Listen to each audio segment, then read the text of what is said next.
Everyone who saw it said the same thing. It looked like a rolling tomb. The engineers called it experimental. The crews called it something else entirely. The Iron Coffin. A squat, armored beast of riveted steel with barely enough clearance for a man to stand upright inside. It was designed for one purpose: to venture where no locomotive could survive. And for years, they were right to fear it. Until the night everything changed. December 1917. A mining town in the Colorado Rockies, population 847, cut off from the world by the worst blizzard in recorded history. 23 feet of snow in 72 hours. Avalanches had buried the only rail line connecting the town to civilization, entombing it under thousands of tons of ice and rock. Inside the town, coal reserves were exhausted. The hospital had 2 days of medical supplies remaining, and in the mine itself, 200 men were trapped nearly a mile underground after a secondary collapse triggered by the shifting snow above. The company sent 3 standard locomotives to break through. All 3 derailed within the first mile, their wheels buckling under the sheer weight of compacted snow and debris on the tracks. A rotary plow made it further, but ground to a halt when ice jammed its blades solid. The situation was beyond conventional rescue. The men in that mine had perhaps 60 hours of breathable air remaining. That's when someone remembered the coffin. It had been built 4 years earlier by the Denver and Salt Lake Railway, a response to a problem that had killed 17 workers in a single winter season. The mountain routes through Colorado's high country were death traps during avalanche season. Standard locomotives, with their exposed cabs and conventional boilers, offered crews almost no protection when snow came thundering down the mountainside. Men were crushed in their cabs, or worse, trapped alive as snow poured through every gap and vent, freezing them solid at their posts. The DNSL's solution was radical to the point of madness. They took the core components of a small switching engine, a compact 0-4-nay wheel arrangement with just 28 tons of weight, and encased it entirely in 3/4-inch steel plate armor. The cab wasn't a cab at all, but a sealed compartment accessed through a single hatch on top, like a naval vessel. Tiny reinforced portholes, barely 6 inches across, provided the only view forward. The boiler was wrapped in additional plating. Even the smokestack was armored, with a hinged cap that could be lowered to prevent snow from choking the draft. The design specifications read like something from a warship, not a locomotive. Interior temperature in the sealed cab regularly exceeded 120 degrees Fahrenheit from the boiler heat with no ventilation. The crew, an engineer and fireman working in shifts no longer than 30 minutes, wore leather masks soaked in water to breathe. Visibility was almost non-existent. The armored portholes fogged instantly from condensation, and the engineer navigated more by memory and track feel than by sight. One crew member described it as driving blind through hell in a steel box. Worse still, the weight distribution was catastrophic. The armor added 11 tons to a locomotive designed for 28. Track stress increased by nearly 40%. The coffin could only operate at speeds below 12 miles per hour, or the rails beneath it would begin to deform. On curves, it had to slow to a crawl, 5 miles per hour maximum, or risk tipping. The center of gravity sat so high that even minor track irregularities could send it lurching sideways. In its first year of operation, the coffin derailed 7 times. It crushed a section of bridge near Moffat Tunnel when its weight exceeded design tolerances. It suffered a boiler leak that filled the sealed cab with scalding steam, hospitalizing both crew members for weeks. By 1916, the DNSL had quietly mothballed it in a maintenance shed outside Denver. Insurance companies refused to cover its operation. Union representatives called it a death trap. The nickname Iron Coffin stuck because everyone assumed that's exactly what it would become, a metal tomb for whoever was unlucky enough to be inside when it finally failed. But on that December night in 1917, with 200 men suffocating underground and conventional rescue impossible, the coffin was the only option left. The company pulled it from storage and assembled a volunteer crew. Not a single regular engineer would touch it. The man who finally stepped forward was a 42-year-old freight engineer named Thomas Brennan, who had worked the Colorado mountain routes for 19 years. He knew every curve, every grade, every weak bridge between Denver and the mining town. His fireman was a 26-year-old named Carl Hayes, who had survived an avalanche 2 winters prior by digging himself out with his bare hands. They were not brave men. They were simply the only men who understood what was at stake.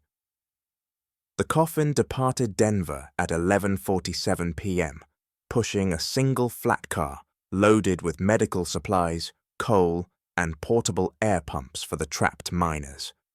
The journey that normally took 4 hours would stretch across an entire night. The first 30 miles were clear track, but Brennan kept speed below 10 miles per hour, testing the coffin's response after 4 years of disuse. The boiler pressure held steady at 180 psi. The armored cab was already stifling. Hayes rotated between the firebox and the tiny porthole, trying to monitor track conditions through the fogged glass.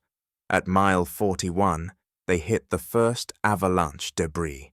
A wall of compacted snow and ice, 15 feet high, blocked the tracks completely.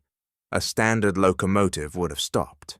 The coffin, with its reinforced pilot and low-slung weight, simply drove into it.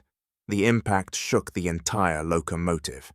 Inside the cab, Brennan and Hayes were thrown against the steel walls hard enough to leave bruises, but the coffin's momentum carried it through.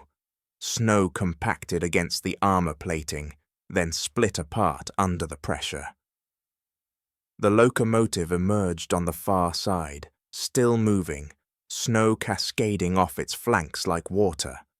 They hit 11 more drifts before reaching mile 68. Each time, the coffin plowed through with the same brutal efficiency, but the heat inside was becoming unbearable. Hayes collapsed twice from heat exhaustion. They were rotating in 15-minute shifts now. One man at the controls, while the other lay flat on the metal floor, trying to cool down. The water-soaked masks were useless. The moisture evaporated within minutes. At mile 72, they reached the site where the 3 earlier locomotives had derailed. The track here wasn't just blocked, it was destroyed. An avalanche had swept down from the eastern slope with enough force to tear the rails completely off their ties, leaving twisted metal jutting at angles like broken bones. The coffin would have to run over half a mile of damaged, unstable track to reach clear line on the other side. Brennan made a decision that should have killed them both. He opened the throttle to maximum, bringing the coffin up to 15 miles per hour, 3 miles over its safe operating speed, on good track. On destroyed track, it was suicidal. The locomotive bucked and lurched as its wheels hit displaced rails. Metal screamed against metal. Hayes, watching through the porthole, saw the right side driving wheel, lift completely off the track for a moment before slamming back down. The coffin tilted at a 20-degree angle. Any further, and it would roll, but the sheer weight of the armor kept it pinned to the earth. Where a standard locomotive would have tipped and crashed, the coffin's low center of gravity and massive bulk acted like a self-righting mechanism. It carved through the damaged section like a falling anvil, sparks showering from the undercarriage as metal scraped against stone and wood. They reached clear track at 4:23 a.m., 91 miles covered in 4.5 hours. The mining town was still 19 miles away, and dawn was beginning to break over the mountains. Brennan and Hayes, both suffering from severe dehydration and heat prostration, had one more obstacle to face. The final approach to the town required crossing a narrow-gauge bridge spanning a gorge 400 feet deep. The bridge had been rated for locomotives up to 32 tons. The coffin, fully loaded, weighed 39 tons. In normal circumstances, no engineer would attempt the crossing, but the only alternative was a 70-mile detour around the gorge, which would take 6 more hours, time the trapped miners didn't have. Brennan stopped the coffin 200 yards from the bridge. He and Hayes climbed out through the top hatch into freezing mountain air that felt like salvation after the inferno of the cab. They walked the length of the bridge on foot, examining every timber, every joint, every bolt. The structure was old but solid. The real question was whether it would hold under weight it was never designed to bear. They made the crossing at 3 miles per hour, the slowest the coffin could move without stalling. The bridge timbers groaned under the load. Hayes, watching from the rear porthole, saw the support beams flexing, bowing downward by inches. Halfway across, they heard a sharp crack, a crossbeam fracturing under stress. The coffin kept moving. The bridge continued to groan, wood and metal protesting every foot of progress. But it held. The locomotive reached the mining town at 6:41 a.m., 19 hours after departing Denver. The medical supplies and air pumps were unloaded within minutes and rushed to the mine entrance. By 9:15 a.m., fresh air was being pumped into the collapsed section. By noon, rescue teams had cut through the debris and reached the trapped men. All 200 walked out alive. 12 required hospitalization for carbon dioxide poisoning, but every single miner survived. The coffin itself was never the same. The crossing had fractured internal frame supports. The boiler showed stress cracks from sustained overpressure. The wheel bearings were destroyed from running on damaged track at excessive speed.